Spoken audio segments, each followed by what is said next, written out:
Radio city 91.1 FM के Delhi studio से मैं के जी मेरे वालों सत श्री अकाल है। मेरा नाम आरजे यूवी है। Welcome to a brand new episode of Yuvi Di Khabbi seat. और आज मेरे साथ जो है, इनका नाम बताने को बहुत है कि ये तबाही है अपनी इंडस्ट्री के। This man has been doing this for years and years. और हमारी पहली मुलाकात है ये ऑन कैमरा। ऑफ कैमरा हम एक बार मिल चुके हैं। मुफाड़ भाजी, बिल्कुल। Welcome to Radio City. Thank you for having me bro. कैसे हो आप? बढ़िया भाई ऐसा है, जब अभी हम बात कर रहे थे ऑफ कैमरा, पाजी इज लेफ्ट हैंडर जी, है ना, तो पाजी ज्यादा नहीं डिटेल में जाएंगे क्योंकि साइंटिफिकली कोई क्वेश्चन कर देगा। बट लेफ्ट हैंडर की जिंदगी में ऐसा क्या है जो राइट हैंडर की जिंदगी में नहीं है? बेसिक सी चीज़ है लेफ्ट हैंड का use. I was looking for that. हम साइंटिफिक हो जाएंगे ना यार, फिर लोग कमेंट्स में बेइज्जती कर देते हैं, तेरे को बड़ा पता है, मेरे साथ तो होता नहीं ऐसा, तो हम आज जाएंगे ही नहीं। पाजी मैं आपको इस इंटरव्यू शुरू करने से पहले बता दूं, I am very new to the world of hip hop, to the world of rapping. मैं थोड़ा बहुत अगर जानता हूँ तो कमर्शियली जानता हूँ, ठीक है, कुछ ऐसे नामों को जानता हूँ जिनके साथ हम बड़े हुए थे। बट सडनली पिछले 4-5 साल में जो स्टॉर्म आई है हिप हॉप की इंडिया में खासकर, हाँ जी। जिसने हिट किया है, मैं उसको भी सीख रहा हूँ।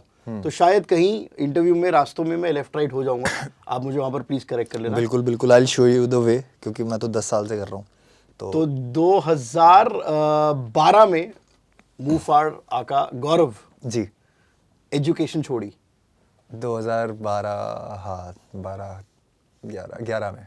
उस कहानी पे आऊं पहले कि पहले हम आपके नहीं बिल्कुल बिल्कुल, जैसे आपको सही लगे प्लीज। चलो फिर इसके बारे में बताते हैं। तो you are born and brought up in Delhi ji. कैसी थी life growing up? How was it? Were you a good student at school? कैसे थे? मैं ज़्यादा ब्राइट भी नहीं था और ज़्यादा डल भी नहीं था। जो 70s वाले थे। हाँ, बट मैं कल्चरल, ये बिल्कुल सही रेफरेंस दिया आपने 70s वाला। और कल्चरल उसमें मैं थोड़ा सा था, एक्टिव था, स्कूल में भी डांस वांस करने का था ऐसा। चाचा नेहरू बना था मैं। अच्छा, फैंसी ड्रेस बचपन में। ओके। तो ज़्यादा ब्राइट भी नहीं था बट डल भी नहीं था। वही है कि लैंग्वेज में पकड़ अच्छी थी मेरी, हिंदी, संस्कृत, है ना, इंग्लिश। तो average student but famous for talent. अच्छा, वो पहले से ही था to go on stage, to stand out from the rest. हाँ, मतलब ऐसे सोच नहीं थी वो, बट मौका मिलता था तो वही पढ़ाई, बच्चे को जब पढ़ाई छुड़वा के कुछ और कराओगे तो बहुत मन से करता है। मेरे मतलब मैं तो था ऐसा। तो आपने पढ़ाई छोड़ दी 2012 में? क्या पढ़ रहे थे तब आप? 2012 में मैं इंजीनियरिंग कर रहा था तब तो। कौन सी स्ट्रीम इंजीनियरिंग की? इलेक्ट्रिकल। ओके। तो इलेक्ट्रिकल इंजीनियरिंग कर रहा था मैं पूसा पॉलिटेक्निक से। तो फिर वो फाइनल ईयर्स में छोड़ दी मैंने, ड्रॉप कर दी। फिर उसके बाद से तो म्यूजिक किया। तो ये छोड़ने का फैसला इतनी आप आसानी से बोल गए हो, आसान होता नहीं है। आई एम श्योर पता नहीं, कुछ तो फैमिली का प्रेशर भी होता है। फैमिली का प्रेशर तो बाद में आया। मेरे को मेरा मेंटल प्रेशर बहुत था चीज़ों का कि मैं क्या कर रहा हूँ और क्यों कर रहा हूँ। तो 9th 10th के बाद I opted for diploma in electrical engineering. तो मेरे दिमाग में ना वो सवाल आने लग गए थे कि ये सब क्यों पढ़ रहा हूँ मैं, जो काम ही नहीं आएगा। तो अब 10th से मैं इंजीनियरिंग करने के लिए जब गया तो मेरे दिमाग में ये था कि यार स्कूल ड्रेस से छुटकारा मिलेगा, घर के कपड़े पहन के जाएंगे, ठीक है। तो ये नहीं था कि अब लड़कियां भी होंगी, अब तो चिल मार सकते हैं। नहीं, थोड़ा वही लैटबाजी में ही चले गए कि अब तो कॉलेज होगा, अब तो ये सब होगा। हालांकि सबको पता है इंजीनियरिंग कॉलेज में भी स्ट्रीम्स के ऊपर होता है कि लड़कियां होंगी आपके बैच में, नहीं होंगी। पर शुक्र है मैकेनिकल में नहीं थे, बहुत बुरा। मैकेनिकल में तो और बुरा हाल है। हाँ, तो फिर वहाँ पे कॉलेज में जाने के बाद मेरा तो रुझान थोड़ा सा, पहले मैं डांस करता था, तो डांस से फिर थोड़ा म्यूज़िक की तरफ शिफ्ट हो गया वो, क्योंकि मेरे जो साथ के लोग थे तो वो लोग रैप वगैरह लिखते थे और ऐसा करते थे वो लोग। और मैं तो सिर्फ ऐसी हवाबाजी में रट्टे मारे हुए थे मैंने गानों के। तो मैं उनको सुनाया तो उन लोगों ने बोला कि भाई इसको रैप बोलते हैं। किसको सुनते थे तब आप? मैंने सुने थे बोहेमिया पाजी सुने थे मैंने, हनी भाई सुने थे मैंने एमिनेम सुना था। और एमिनेम के बाद फिर टूपाक, जब मेरे दोस्तों ने बताया ना तब टूपाक और काफ़ी और पुराने आर्टिस्ट मैंने सुने, टेक 9।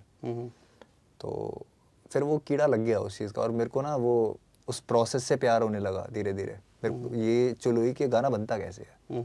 तो मुझे याद है कि जब मैं फर्स्ट टाइम रिकॉर्ड कर रहा था तो स्पीकर्स पे भी गाना चल रहा है और हेडफोन पे भी चल रहा है। मुझे पता नहीं है कैसे होता है। माइक है पुराना, कोई पापा का माइक पड़ा हुआ था, तो मैं उसको लगाया, जैक का कन्वर्टर जुगाड़ उगाड़ करके सीपीयू में लगा दिया और रिकॉर्ड कर रहा हूँ, बाहर भी गाना चल रहा है और हेडफोन में भी चल रहा है, मुझे पता ही नहीं था कि कैसे होता है क्या। हाँ। तो ऐसे ऐसे करके शुरू किया, फिर दोस्तों को सुनाया तो दोस्त बोले समझ तो कुछ नहीं आ रहा।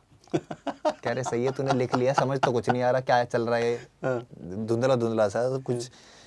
तो अब पर मेरे को उनकी बुरा, गलती नहीं है बाजी, क्योंकि वो जनरेशन ट्यून्ड नहीं थी। अरे नहीं वो गाना इतना क्वालिटी इतनी गंदी थी। आप सोचो ना, कोई गाना ऐसे रिकॉर्ड करता है कि स्पीकर पे भी चल रहा है और आपके वोकल आएंगे नहीं, और डायनेमिक माइक पे आप कर रहे हो, उस टाइम पे नहीं पता थी ना चीज़ें, तो मेरे को बड़ा बुरा लगा। वो आपकी फर्स्ट अटेम्प्ट थी एट योर राइटिंग? राइटिंग मैं कर रहा था उससे पहले, मतलब एक लड़की के आने से लाइफ में, तो वो राइटिंग वाला भी शुरू हो गया था मेरा। ये उसी टाइम की बात है जब मैं इंजीनियरिंग कर रहा था। तो दिल टूटा और फिर आर्टिस्ट बना वाली बात है? ना ना ना ना, दिल जुड़ा, दिल टूटा नहीं। अच्छा, चलो, पहली बार natural किसी सा से दिल जुड़ा तो उस इंस्पिरेशन से। और मैं ऐसे थोड़ा सा करता था हवाबाजी के, देख मैं देख इंग्लिश रैप सुनाता हूँ तेरे को, मैं इंग्लिश में कुछ करके सुनाता हूँ ऐसा। हाँ। तो उस टाइम पे ब्लैक आइड पीस का बेबो एक सॉन्ग था, स्मैक दैट, ये सब गाने थे। Smack that. तो रट्टे मारे हुए थे, है ना। और मेरे दोस्तों ने बताया कि तूने रट्टे अच्छे मारे हैं, तूने लिखा अच्छा है, बट ये समझ ही नहीं आ रहा है।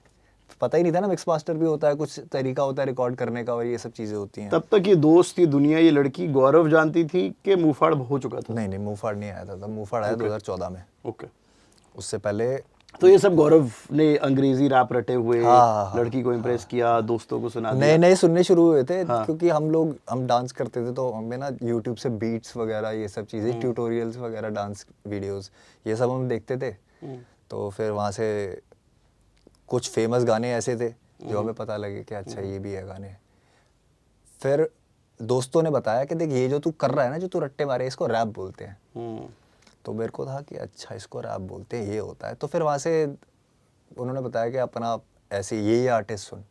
और मेरे एक दोस्त ने चैलेंज किया कि लुक एट मी नाउ का वो था ना, बस्टर राइम्स का वर्स, कि तू इसको ट्राई कर। मैं करके ले आया, दोस्त को सुनाया मैंने, तो कह रहा यार तूने बिल्कुल सही कॉपी किया है। तो मेरे लिए वो मस्त था, मतलब मेरे लिए मोटिवेशन थी वो। और मैं वही सोचता था कि चलो ठीक है, किसी एक को सुनाया या किसी 5 को भी सुनाया, 4 को पसंद आया तो अच्छी बात है ना। तो जब ऐसी नंबर बढ़ेगा, मल्टीप्लाई होगा, तो अच्छे का पलड़ा जब तक भारी है, मैं करता रहूँगा चीज़ें और सीखता पर रहूँगा। भाई एक बात बताओ, ये थोड़ा सा ओवरऑल फैक्ट है, मुझे लगता है जिस इंडस्ट्री से, जिस जॉनर ऑफ म्यूजिक से आप जुड़े हो, इट इज़ आपकी जर्नी, आपके हिसाब से, आपकी जुबानी, योर पर्सपेक्टिव ऑन थिंग्स। बिल्कुल बिल्कुल। ठीक है, ये है।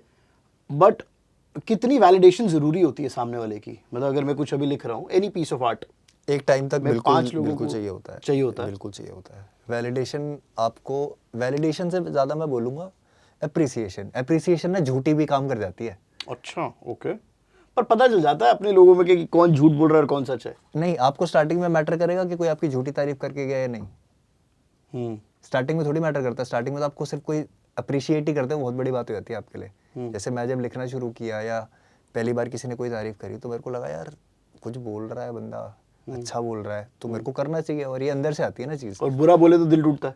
बिल्कुल। स्टार्टिंग में दोनों चीज़ें अच्छे, मतलब दोनों चीज़ें इम्पैक्ट करती है, चाहे अच्छी बात बोली गई हो या बुरी। जिसको बुरी ज़्यादा बोली जाएगी वो आगे नहीं बढ़ पाएगा।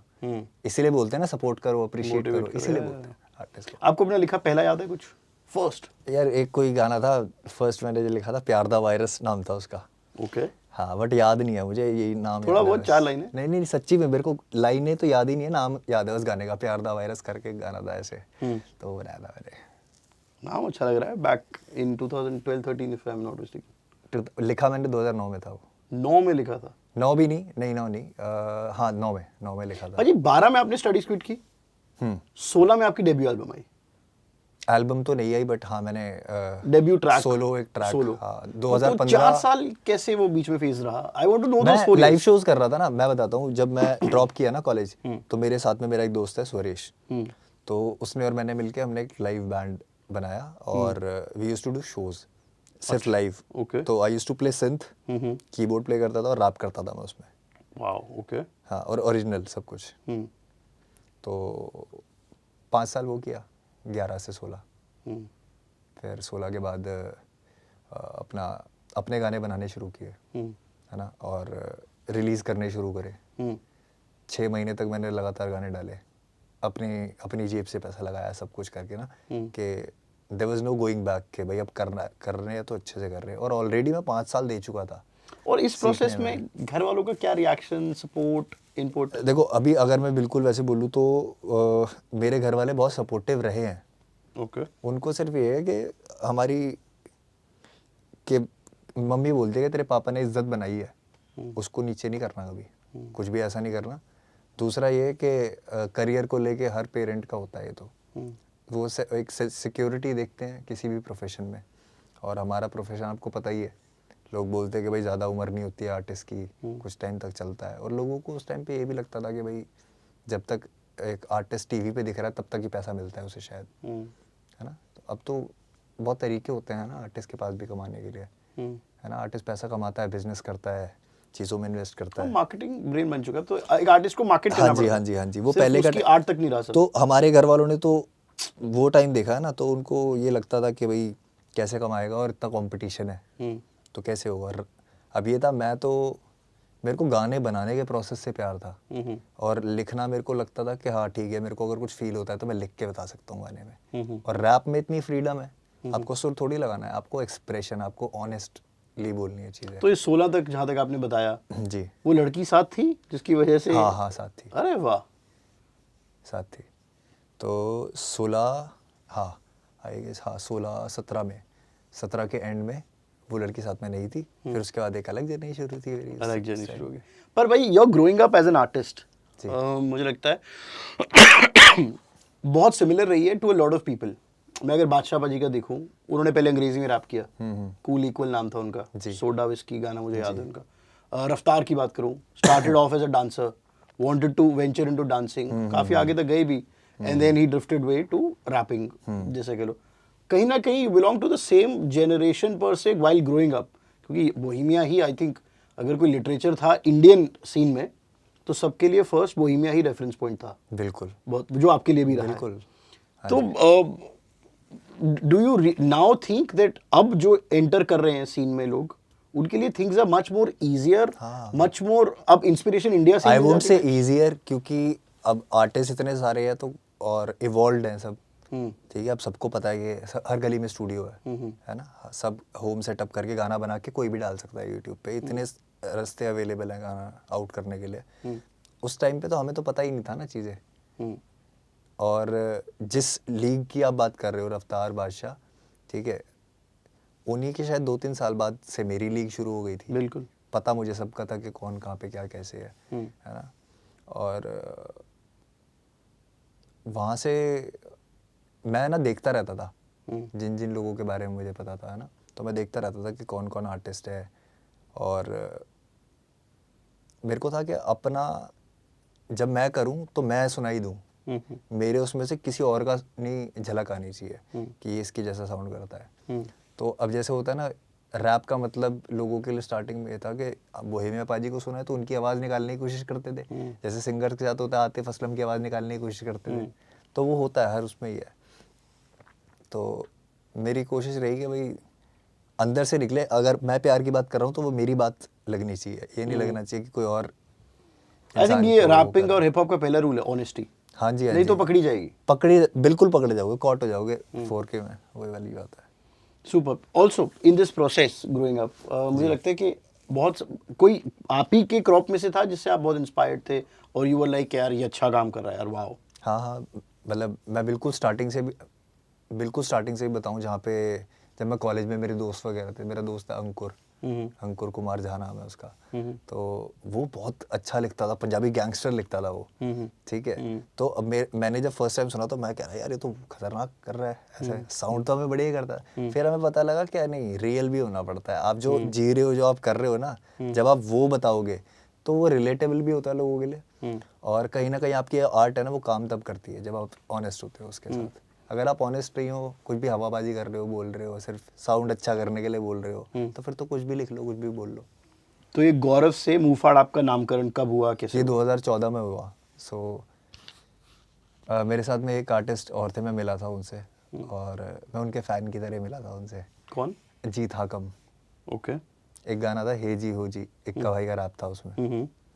तो उनसे मैं मिला, तो हम काफ़ी चिलविल करते थे साथ में, ना, मेरे को काफ़ी कुछ सीखने को मिलता था।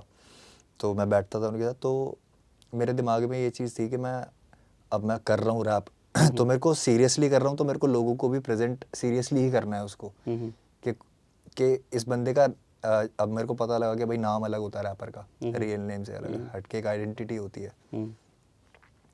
तो काफ़ी नाम आए दिमाग में, मुफट, जी फाड़, ऐसे ऐसे करके बहुत सारे। फिर जैसे ही मुँह फाड़ आया ना दिमाग में, तो वो और मैं साथ में ही बैठे हुए थे, तो मैंने डिस्कस किया, मैंने कब मेरे को ये नाम आ रहा है, कहते मेरे को तो बढ़िया लगा, और मेरे को भी अंदर से आ गया था कि भाई यही है, दैट्स इट।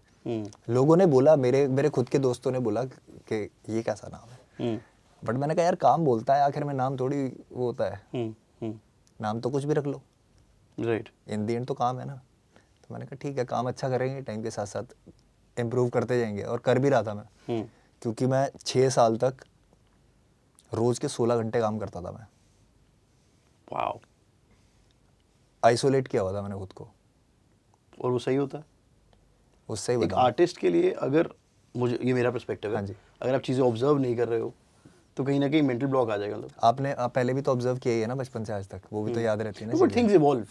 हाँ बट बट जो मैं 25 में ऑब्जर्व करता था, 35 में उसी चीज़ को एक अलग पर्सपेक्टिव से देखता हूँ। नहीं, अब वही चीज़ है ना, देखो उस टाइम पे अगर मैं 2011 से 16 की बात करूँ, तो वो जो 5 साल थे मैं अपने बैंड मेंबर्स के साथ चिल करता था, उनके साथ म्यूजिक करता था, शोज करता था, तो बाहर तो मैं निकल ही रहा हूँ, ठीक है। अब बाहर निकल रहा हूँ तो ऑब्जर्वेशन तो मेरी हमेशा ऑन ही रहती है। कहीं पे कोई बात किसी की अच्छी लग गई, कुछ वर्ड सुन लिया, या कुछ भी चीज़ ना, या कुछ चीज़ मुझे फील हो गई, तो वो मेरे अंदर ही रहेगी। अब ऐसे ही ना बचपन से लेके, आप मानोगे मैं छोटा था ना, तो मम्मी की सिलाई मशीन थी हमारे घर में, पेड़ था आंगन में, ठीक है। तो उधर सिलाई मशीन लेके बैठी है मम्मी, और मैं ऐसे ना क्रॉल करके सिलाई मशीन के पास चला गया, और वो जो नीडल होती है वो मेरी उंगली के आर पार हो गई थी। आप मान सकते हो, मेरे को याद है वो आज तक। और कितने आप क्या साल डेढ़ दो के क्रॉल कर नहीं रहे हो? नहीं नहीं, मैं हूँगा क्रॉल करके आए हो तो 2-3 साल के? नहीं, ऐसा नहीं था कि मैं चल नहीं पाता था। अच्छा, मुझे लगा you were crawling, अच्छा, खेलते हुए ठीक है। मस्ती में खेलते हाँ, हुए, हाँ। इतना छोटा नहीं था। हाँ बट वो मेरे को याद है वो चीज़। और ऐसे ना काफ़ी सारी चीज़ें हैं, जैसे होता है ना कि कुछ झलक होती है आपके दिमाग में, मैं उसको पेंट कर सकता हूँ अगर मुझे पेंटिंग आती होती। मेरे को एक एक चीज़ ऐसे ऐसे याद है बचपन की। तो ऐसे ही ऑब्जर्वेशन मेरी हमेशा रही है। तो बचपन में भी अगर मैंने कोई श्लोक भी सुना है ना, जैसे उपनिषद होते हैं, तो 11 के 11 उपनिषद पता है मुझे। कभी पढ़े नहीं दोबारा बैठ के, बट एक बार सुने, याद है। So a good memory with good observance. हाँ, और मेरी मेमोरी इतनी खराब है, मुझे नहीं पता वो कल क्या खाया मैंने। कॉन्ट्राडिक्टरी नहीं है, मैं बताता हूँ। इन द सेंस, हाँ। जिन चीजों को आपने इमेजेस से ऑब्जर्व किया है जी। वो आपके साथ है जी। बट जिन चीजों को जो रोजमर्रा की जिंदगी है वो शायद इट डजंट स्टे। हाँ, वही है, मेरा एक थॉट है कि याद रखनी नहीं पड़ती, रह जाती है। 2017 में जी। वो लड़की याद है?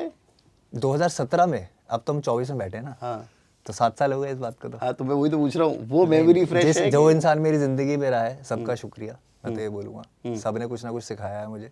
और भाई लड़की छोड़ के जाती है तो फिर तो बहुत ही कुछ सिखा के जाती है। हाँ, और किस एज में जा रही है ना छोड़ के, वो मैटर करता है। हाँ, तो क्या हुआ फिर? वही तो पूछ रहा तो हूँ। उस टाइम तो वो बहुत ज़्यादा हार्ट ब्रेकिंग था ही, ऑब्वियसली, है ना। हमें घुसे थे आशिकी में, तो बिल्कुल आशिक बन के घुसे थे, है ना। और वो प्योर होता है, आपको पता ही है, पहला प्यार तो बहुत। But does it help N दिल से आर्टिस्ट होता है। हार्ट ब्रेक कुछ टाइम बाद? प्रैक्टिकली बात करूँ अगर तो हाँ बिल्कुल करता है। कोई भी इमोशन हो, चाहे वो अच्छा हो या बुरा, आर्टिस्ट को हमेशा हेल्प करेगा अगर उसको उस एनर्जी को चैनलाइज करके गाना बनाने में, या अपने आप को लिख के एक्सप्रेस करने में अगर वो कर सकता है उसको चैनलाइज, तो मैं करता हूँ, है ना।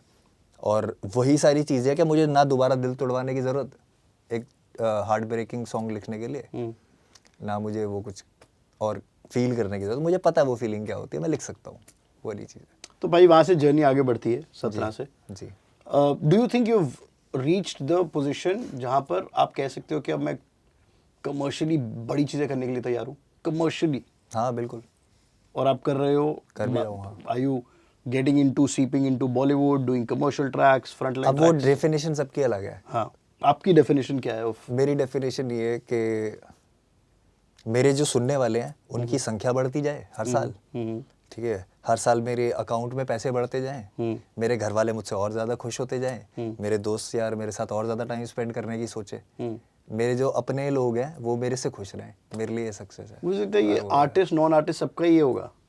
नॉन आर्टिस्ट हाँ सब नो सबका ही तो होगा यही कि है मैं कि थोड़ा पॉपुलर हाँ, होता जाऊं और धीरे धीरे सक्सेस मिले, लोग पसंद करें, दोस्तों यारों के साथ, परिवार के साथ टाइम मिले, पैसा बढ़ता जाए, गाड़ी बड़ी होती रहे, घर बेहतर होता रहे। हाँ मतलब ये है कि बट मतलब कैसे बताऊँ आपको, आर्ट के जब आप फेमस होते हो, रिकग्निशन मिलती है ना, तो आपको बहुत सारी चीज़ें होती हैं जो आपके काम से, आपके आपके मकसद से आपको हटाती हैं, डिस्ट्रैक्ट करती हैं। तो मेरी लाइफ में भी वो चीज़ें आई, बट मैं हुआ नहीं। क्यों? क्योंकि मुझे प्रोसेस से प्यार है। मैं क्या उसके चीजें थी वो?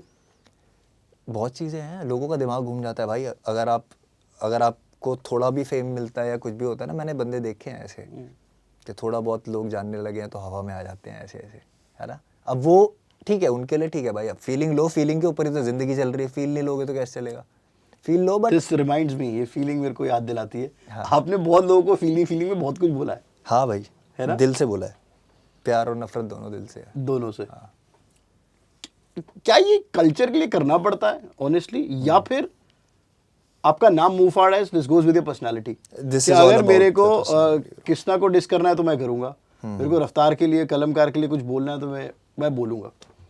व्हाट इज इट मैं बहुत ऑनेस्टली पूछ रहा हूँ, इज इट बिकॉज ये इंडस्ट्री है आपका, यॉनर ऑफ म्यूजिक, या इंडस्ट्री ऐसी है, या फिर देयर समथिंग बियॉन्ड दिस? ये भी है रीज़न कि इंडस्ट्री और ये जॉनरा ऐसा है कि you have to be raw, real, honest. ये भी है। और दूसरा मैंने अपने लिए किया है क्योंकि मैं अंदर नहीं रख सकता बातें। मैं मलाल लेके नहीं जी सकता किसी के लिए। तो जिसके लिए जो अच्छा है अच्छा भी दे दूंगा, जो बुरा है वो भी दे दूंगा भाई। अपने पास रख के क्या करूंगा मैं? तो करेक्ट मी अगर मैं गलत बोल रहा हूँ, आपको रफ्तार कॉल करते हैं कलमकार के लिए टू जॉइन कलमकार, आप शायद किसी और लेवल के साथ साइंड होते हो या कुछ है, हाँ।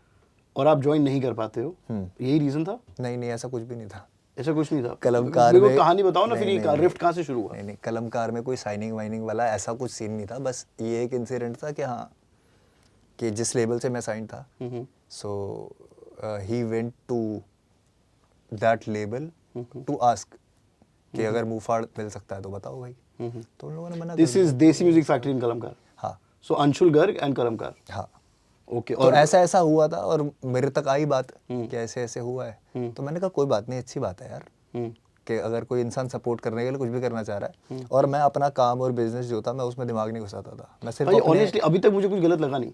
अगर वो आए ए लेवल के पास, उनको आपके साथ काम करना है, हाँ he wants to get you from a level जहां आप साइंड हुए, जो भी टर्म्स हाँ, है। उनका पर्सपेक्टिव ये था कि भाई इसके गाने वाने जो भी हम इसको अच्छे से कंडीशन कर सकते हैं क्योंकि ये रैपर है, सिंगर नहीं है। और उनको ये था कि भाई देसी म्यूजिक फैक्ट्री में तो सिंगर्स हैं सारे, राइट। है ना। तो melodies यहाँ तक वो ठीक है, तो फिर चीजें ड्रिफ्ट कहाँ हुई? वो तो यार वो थोड़ा सा डिसरिस्पेक्ट के ऊपर हुई थी चीज़ें। ओके। हाँ, वहाँ वो नहीं सहता मैं किसी की भी। और वो क्या हुआ था? यार घोड़े मुर्दे उखड़वा रहे हो आप तो। भाई पता है क्या है? कैमरा ऑन है, आप और मैं बैठे हैं तसल्ली से। नहीं, पता है क्या, अगर मेरे आज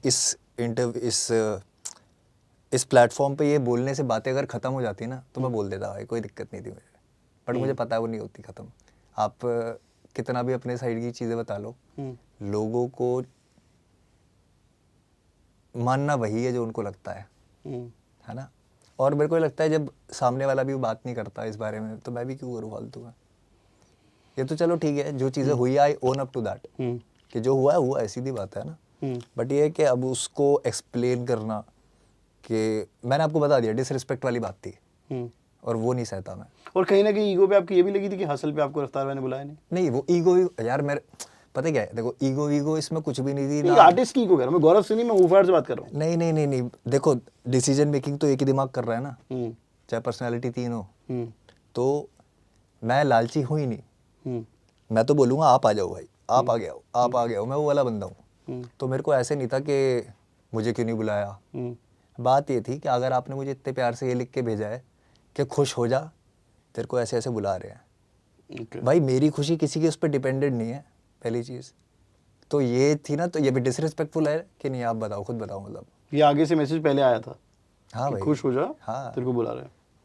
तो फिर वहाँ पे वो बिगड़ गया था। फिर मेरे को था यार मैं इतनी इज्जत करता हूँ और मैं हूँ नहीं वो बंदा, है ना, कि किसी के साथ कुछ गलत बोले या कुछ वो करे। फिर उसके बाद ये सब चीज़ें हुई तो मैंने कहा ठीक है कोई बात नहीं पर आप छोड़ते भी नहीं हो, मतलब जो लोग हमारे यहाँ पर रिसर्च करते भाई हैं, प्यार पूरा दिल से दे रहा हूँ तो नफरत भी दूंगा, मेरा तो सीधा फंडा है। पर बहुत क्विक देते हो आप। और अगर प्यार आज नहीं बात दिया हुई, है, 24 देखो। घंटे में बन गया। नहीं प्यार नहीं दिया है तो नफरत भी नहीं दूंगा, सीधी बात।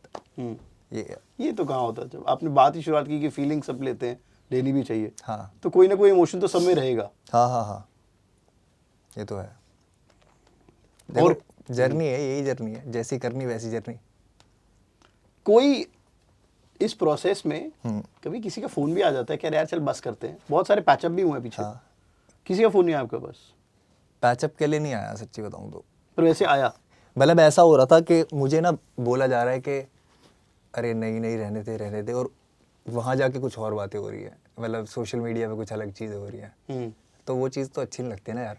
मैं आपको बोलूँ कि आपकी मेरी कुछ हो रखी है, चलो यार ख़त्म करते हैं, ठीक है, आपने बोल दिया हाँ ठीक है, फिर आप अगले दिन जाके कुछ और बोल रहे हो, है ना, सोशल मीडिया पे एक अलग वो दे रहे हो चीज़, तो वो भी अच्छी बात नहीं है। फिर वो और ज़्यादा डिसरिस्पेक्टफुल थी। भाई एक हरजस का इंसिडेंट हुआ था, आपका दोस्त है वो, हाँ हाँ। है ना? तो हरजस आपसे कॉल पे बात करता है, हम्म। आप उस पर डिस्कस, और वो बोला पार्ट भी डालते हो कॉल रिकॉर्डिंग का। हाँ डाला था हाँ।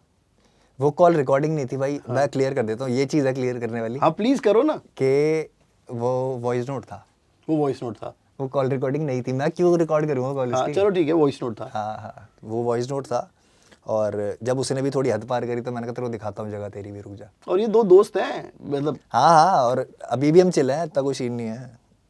मतलब हरजस और मेरा, हम बहुत पुराने हैं ना, मतलब 2013 में, 13 नहीं 2014 से हरजस को जानता हूँ मैं।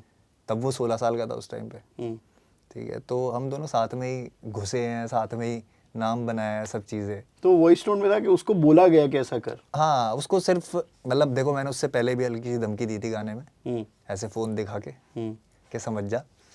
वो मेरा था एंड था, वो नहीं समझा, तो ठीक है अब जो था।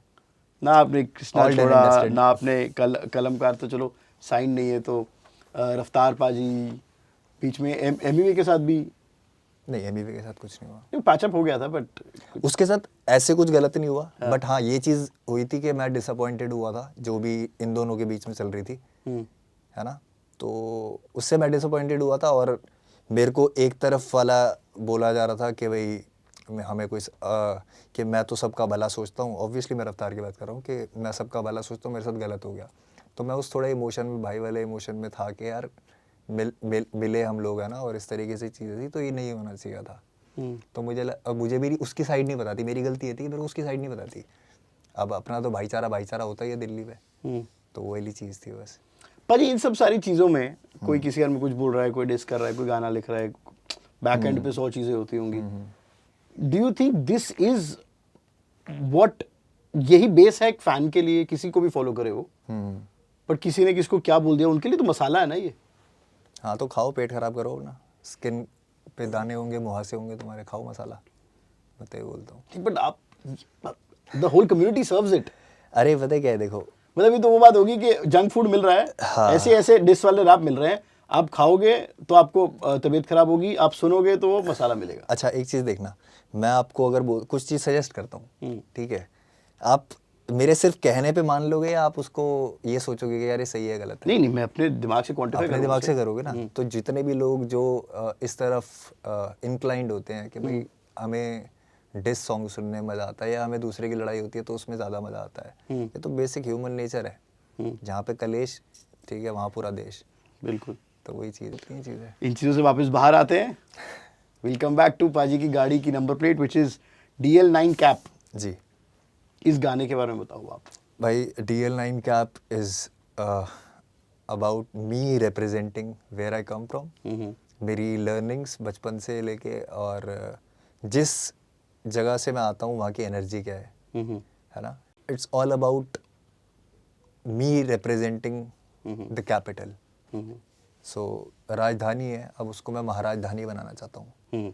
बस ये एक मेरा विजन है, और this is how I represent my art, my upbringing, my thought and my vision. तो DL9 cap is all about that. और मैं अपने जो मेरा होम टाउन, जिसको मैंने बोला है गाने में भी, वो है बलजीत नगर।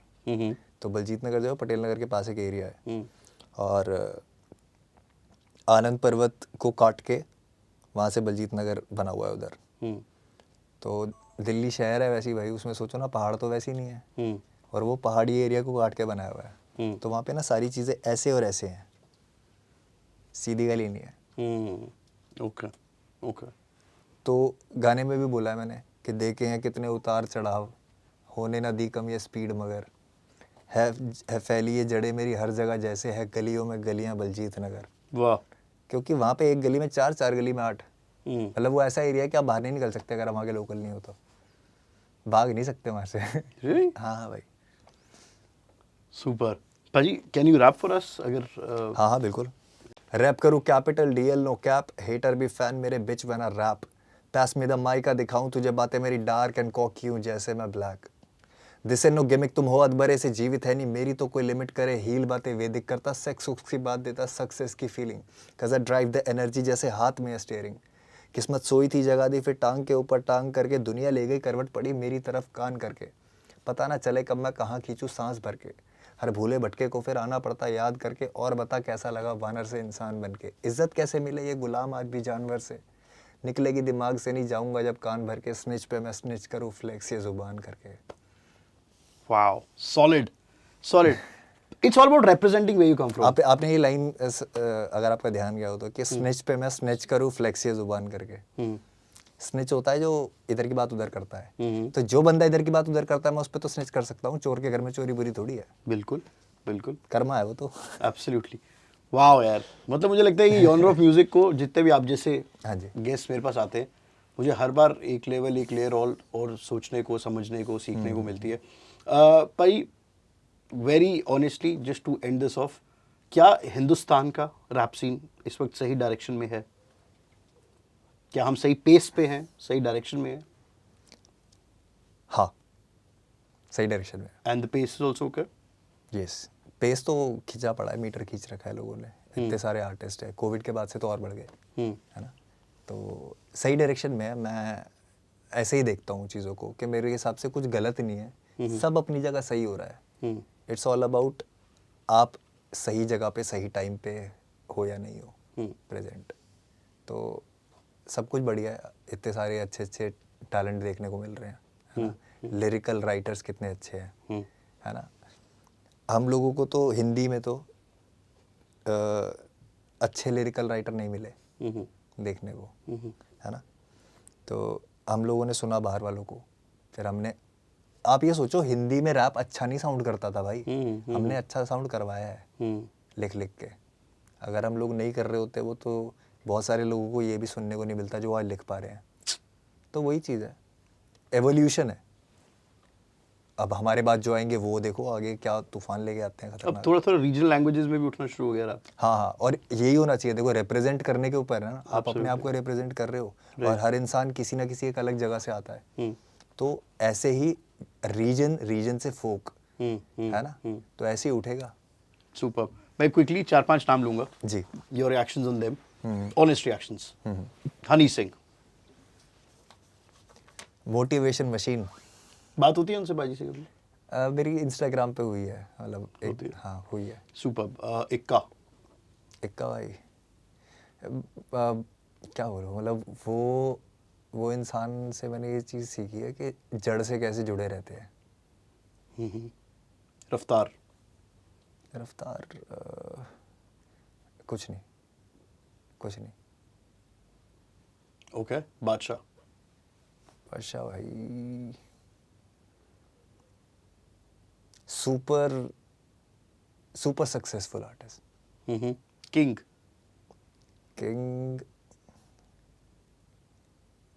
अगेन वेरी टैलेंटेड, है ना, और वेरी स्मार्ट।